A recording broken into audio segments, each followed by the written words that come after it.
Winter did not begin with snowflakes and soft music. It began with fear. For medieval people, winter was not a season. It was a test. A long, slow trial that lasted for months. A time when mistakes made in summer could kill you in January. There were no forecasts, no emergency supplies, no rescue teams. Only what you had stored, only what you had saved, only what you had prepared. And once the cold arrived, there was no second chance.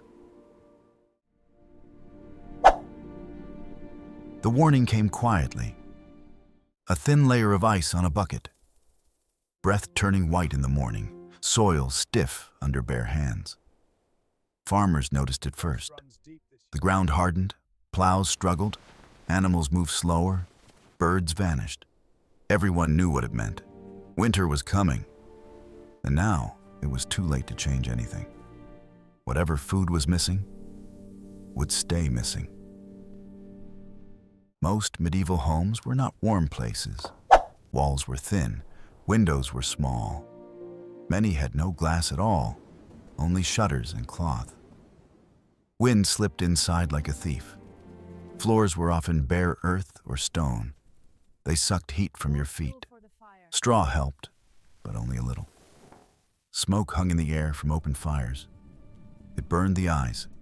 It coated the ceiling black. But people accepted it. Smoke was better than freezing. At night, cold crept in everywhere. Through doors, through cracks, through walls. You did not escape winter. You endured it. The fire was the heart of the house. Everything happened near it.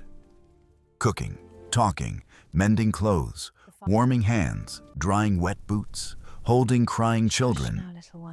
People leaned close, even when sparks jumped, even when smoke stung. Wood was precious. Every log mattered. Too much fire and you ran out by February. Too little and you shivered through the night. So families learned to burn slowly, carefully, like guarding a fragile life. Because in many homes, that fire was the only barrier between survival and death. Beds were not soft retreats. They were defenses. People slept fully dressed. Tunics, wool stockings, sometimes hats, sometimes gloves. Blankets were heavy, rough, often shared. Several children slept together. Servants slept in corners. Travelers slept on floors. Warmth came from bodies pressed close. Loneliness was a luxury. If you slept alone in winter, it meant you were either rich or in danger. There were no winter jackets, no waterproof boots, no insulate gloves. But there was wool, lots of wool. Wool shirts, wool coats, wool hoods, wool leggings, layer after layer. Wealthier people lined clothes with fur, rabbit, fox, sheepskin, sometimes squirrel. Poorer people patched and rewove until fabric barely held together. Shoes were thin leather. Snow soaked through quickly. Feet went numb, then painful, then dangerous. Many people lived with frostbite scars for life. Cold left marks. Everything depended on food. By late autumn, storage rooms were full or frighteningly empty. Barrels of grain, sacks of beans, smoked meat, salted fish, dried apples.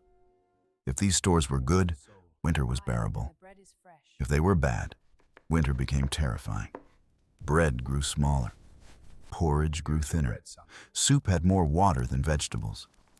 Parents quietly skipped meals. Children noticed. Everyone noticed. Hunger rarely came suddenly. It crept. First, you ate better pieces first, then smaller pieces, then worse pieces. Moldy bread, spoiled beans, meat that smelled wrong. In desperate times, people scraped grain dust from barrels, mixed sawdust into flour, boiled leather scraps. Some ate seed grain meant for spring planting.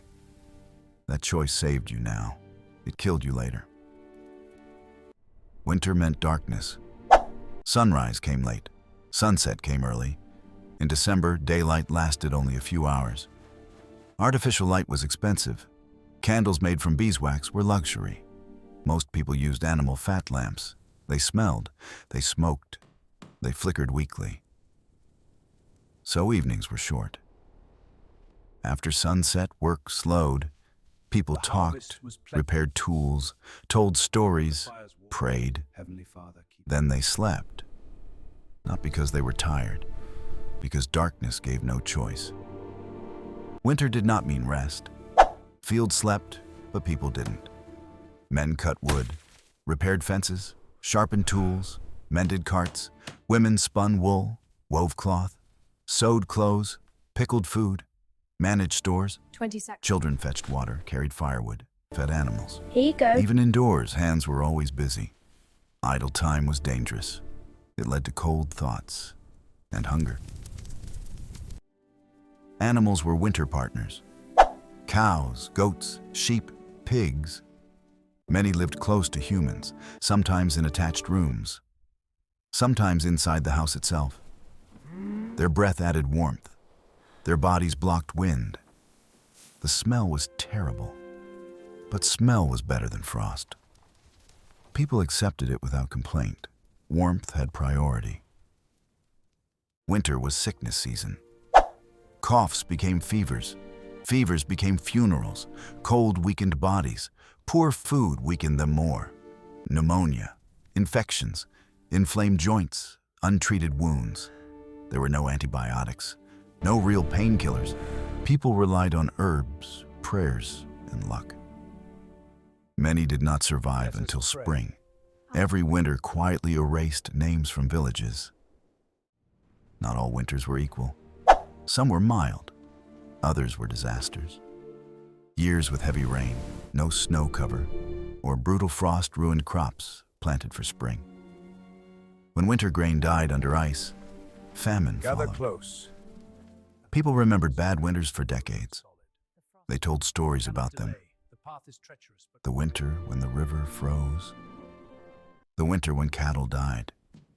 The winter when bread vanished. These memories shaped lives. Winter revealed social truth. Rich households had stone stoves, multiple rooms, fur-lined cloaks, full pantries. Poor families had smoke, straw, and prayer. Day laborers suffered most. When work stopped, income stopped. Cities recorded sharp rises in begging every winter. Monasteries gave bread. Churches distributed soup. Charities saved lives. But never enough. Someone always fell through. Yet winter was not only misery. There were small joys. Warm ale by the fire. Hot spiced wine on feast days. Fresh bread after weeks of stale food. A sunny winter afternoon. People cherished these moments. They learned to stretch happiness, a good conversation, a story told well, a song remembered. These were survival tools too. Religion structured winter. Saints' days, Christmas, Epiphany. Churches filled with candles. Choirs sang. Bells rang. For a few hours, darkness retreated. Food improved. Meat appeared. Wine flowed. People dressed in their best clothes. Even the poorest tried to look human again. Festivals were emotional oxygen. Without them, winter would have crushed spirits. Yes, people played. Children threw snowballs. Adults joined. Ha! Got you! Sometimes fights turned into laughter. In colder regions, people skated on frozen rivers using bone blades tied to shoes. Others slid on wooden boards. Laughter echoed in cold air. It reminded everyone, life was still alive, even in winter. At night, thoughts grew loud. Sitting by dying embers, people worried. Will food last? Will the baby survive? Will spring come early? Some prayed, some drank. Grant me strength. Some stared silently. Winter was a season of reflection. It forced people to confront limits, nature's, society's, their own. By late February, tension peaked. Supplies were lowest, bodies weakest. This was the hungry gap, the worst time. People watched the sky, felt soil, listened for birds. Any sign of thaw mattered. A warm breeze felt like salvation. Spring was no longer a season. It was hope. Then, one day, water flowed again. Snow retreated, mud returned, sunlight strengthened, winter released its grip. Survivors emerged thinner, older, changed. Some houses were empty now, some voices were gone, but life continued. Fields were plowed again, seeds planted, children laughed again, and people prepared because they knew winter would return. Medieval winter was not endless suffering. It was disciplined survival. It taught patience, planning, cooperation. It punished waste. It rewarded foresight. It shaped families, villages, traditions. People did not romanticize it. They respected it. They feared it. They prepared for it. And generation after generation, they learned. Survival was not about strength. It was about endurance, about holding on. One fire, one loaf, one night at a time.